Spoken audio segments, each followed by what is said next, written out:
What's going on in the Phoenix metro real estate market? Well, we're going to dive right into it. A lot of twists and turns. You're going to be shocked at some of this information, so stick around to the end. Some people are going to be very happy with the information, others not so much. But don't worry, we'll get through it together. Please click like, subscribe, leave us a comment. That truly helps the channel grow. Okay, Jennifer, take it away. Sure, let's start with new listings. Wow. In February, last month, there were 9,575, and in the previous month, there were 2,761, and last year, there were 6,122 new listings. Just that first statistic alone is enough to scare somebody. What's causing it? We're going to find out. If you have a guess, leave me a comment. It's not the end of the world when we see one side or the other fluctuate. Sometimes there's very low inventory, sometimes there's super high inventory. We'd like to see the perfect balance. That always doesn't happen. What does happen is it gives one side an advantage for a certain given amount of time. None of us have a crystal ball to know how long that time is going to be. So what you have to do is run your numbers, calculate your moves, and when you see a clear shot, you take it. Go for it. Now's the time for one side to take advantage of what's going on with the other side. Up next, we have active listings. We had 23,654.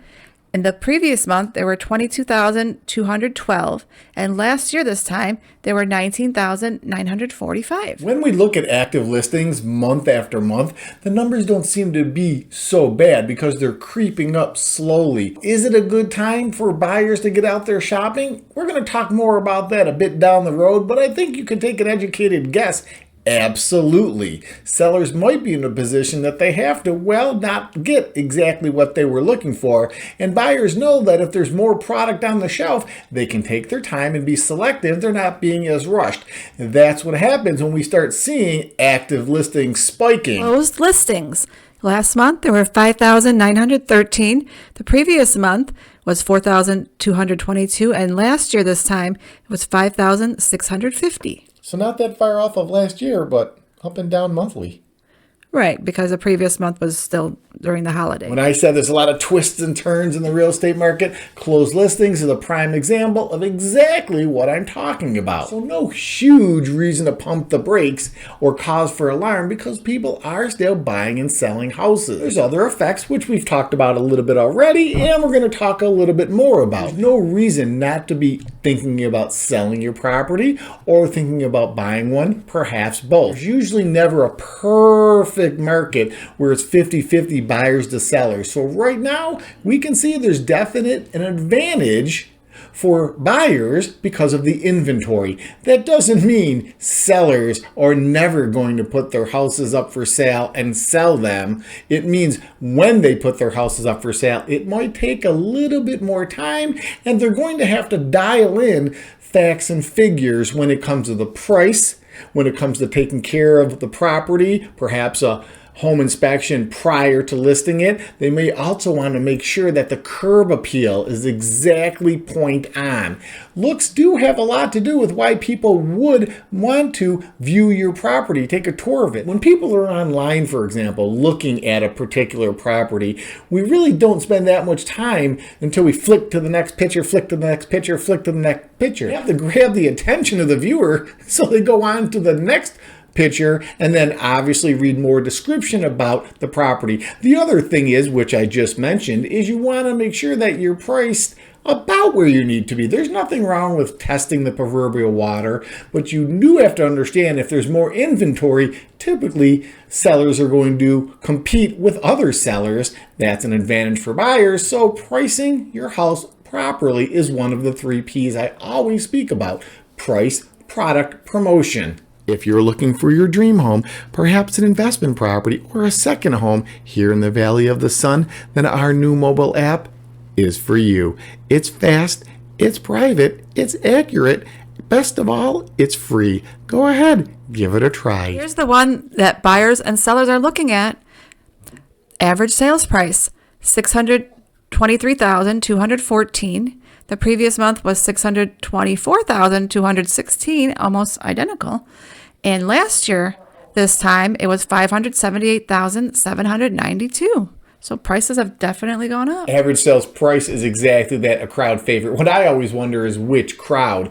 If prices start to spike, buyers get very upset. They get worried they're going to get priced out of the market. And if prices start to tank, sellers get worried that they're not going to maximize profit. I don't know, again, if there's ever going to be an even keel to home prices, but one thing I can tell you, if prices continue to increase, that's not a bad thing. Of course, when you're buying, you want the prices again to be lower, but after you close on your property, the first thing you're hoping is home prices skyrocket. Sellers, they want the prices to hold as long as they can. They want to make sure that their prices are maximized out or their profits are maximized out. Sometimes this happens, people are buying and selling, so as much as they want to get top dollar for their house for sale, they also want to get the home that they're buying for rock bottom. And of course, the flip side is also true. Sometimes you're downsizing, sometimes you're upsizing. So depending on what side of that coin you're on, the percentages of profit could alter your decision to when you want to buy and or sell. I can get into that a little bit later. In fact, there's another video. Make sure you watch others on our channel. All kinds of videos. Hiking, golfing, hot air balloon rides, local events. We'd like to support local businesses. The thing is, when it comes to real estate, it's like anything. You have to do your homework. The more knowledge you have, the more power you have. You never want to make incorrect moves. Pardon the pun. If the data within this Phoenix real estate market update video, or any others for that matter, isn't clear, please reach out to me. I'd be honored to answer your questions. That's what this channel is about, helping you learn the facts and figures when it comes to most anything Arizona, especially real estate. Sold to list price ratio. And what that means is if the seller received their full price, then they would receive 100% sold to list price ratio. Last month, it was 97.6%.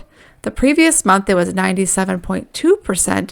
And last year, this time, it was 97.9%. So it's been pretty steady. We don't have to spend any more time on sold to list ratio, as the numbers were about the same over the last 12 months, and Jennifer explained it perfectly. So what's next? I'll tell you what's next.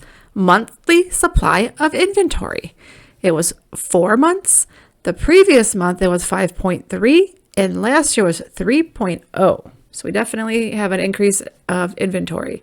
So there's a lot more homes to choose from. You can see by the numbers, the picture is as clear as it can be now.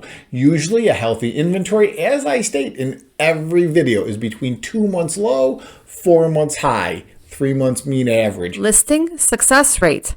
100% means that all listings are selling. Last month, it was 71.2%. So that means 28.8% of homes listed do not sell. The previous month was 60.7, and the last year was 78.4%. Like Jennifer said, if it was 100%, homes would be flying off the shelves in a snap of your finger. But we're not at 100%. We're not even at 90%, nor I hate to say it, but I have to say it. Some areas, houses, styles are more desirable than others. So there's certain, let's for example take communities that no matter what the market is, those properties usually go pretty quick. And then the flip side is true. There's areas that no matter what the market is, they're just not going to move. So you always again have your, teeter-tottering effect. And what causes that, and it goes way back to the beginning of real estate, location, location, location. It isn't everything, but if the property is more desirable and the area is more desirable, it's going to move faster than the numbers that we're seeing now. Leave me a comment. Tell me what you think is going to happen in 2025. Last but not least, average days on market. Last month, it was 80. Yikes. The previous month was 81. And last year, this time was 69. Keep in mind, days on market is an average. Some houses may take longer to sell in this market, and it looks like they're going to. Which is exactly what buyers want to hear, and not exactly what sellers want to hear. Then again, if you're buying and selling, I guess it's a wash.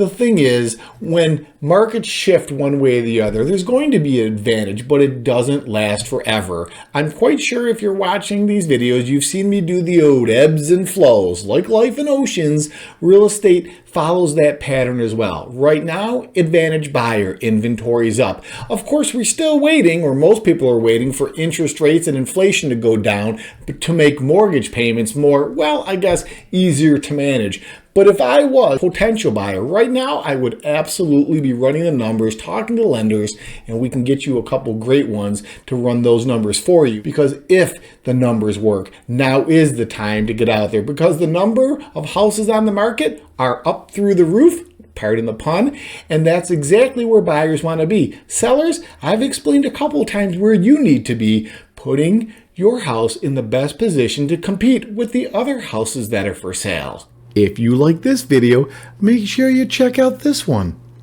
I'll see you over there. Until next time, take care.